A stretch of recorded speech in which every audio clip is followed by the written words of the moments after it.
Hey, welcome to practical tool number 2 to deal with worries, and this is Miss Vivajoy. So in this number 2 part, I would like to talk to you about creating maybe a new perspective on what is going on in your life. So we could kind of qualify the type of things that upset you in 2 categories. The first one would be the things that you actually can do something about. So if you actually have a real problem nagging you, annoying you now, the thing that you must be aware of is that there's 2 types of people.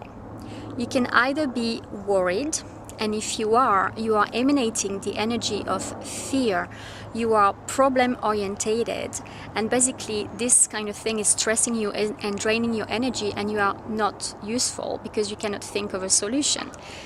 And then the second type of people were the people who are genuinely concerned, and that energy is completely different because they are emanating the energy of caring, which is a bit more helpful, and those people are actually solution orientated. So if there is really a problem at hand, you can always brainstorm with people, find help, support, and try to find a solution.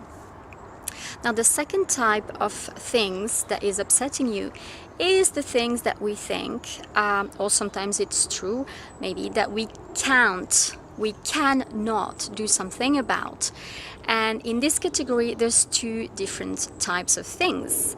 So if it's something big, like something big upsetting you, I'm thinking about, for instance, just watch the news and they were talking about, I don't know, a tsunami, a war, a starvation, children prostitution, etc., etc. All the things that are really upsetting and quite rightly upsetting.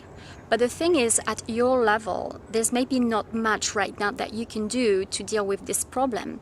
So instead of getting a bit too much involved in it, what you can try to do is imagine that you are either a reporter or even a person from another planet, just visiting and making a report on what life is on Earth, and then just looking at this from an very objective way, like if you were an observer. And as I said, try not to get emotionally involved because there are probably things that you cannot do anything about right now. Personally, I do not watch the news because they are upsetting to me indeed, and I prefer to remain happy and then spread that happiness and joy and make sure that everybody is enjoying that around me in my own world. I think if everybody was doing this, I think we would be less stressed. But a lot of time we are actually worried about, that's the second type, small things, really tiny things, like somebody just said something upsetting to us. So when that happens, you can try a technique I call the rocket. And you imagine that you are actually stepping in that rocket, and it's going to go very, very fast, and it's going to go higher and higher, away and away and away from Earth, and you're going to reach, I don't know, the moon or wherever you want. And you're kind of taking that distance from the problem and realizing that indeed there are a bigger problem on this planet, like we just talked about earlier, and that really what you're upset about isn't that much of a problem and won't be much of a problem in next few years, for instance, and especially seen from space as well. It's really tiny, it's nothing. So you can use that affirmation also, that's very famous, "This too shall pass." I use it quite a lot myself.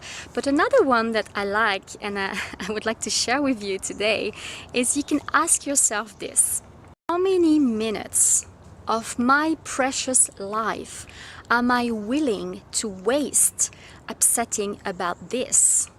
And seriously, give yourself a few minutes. If you decide it's worth being upset for 7 minutes, put a timer on, worry for 7 minutes, and then let go. Honestly, it's really not worth it. Okay, I hope this would have helped. I'll see you in the practical tool number 3. Until then, take care. This is Miss Vivajoy, wishing you peace of mind.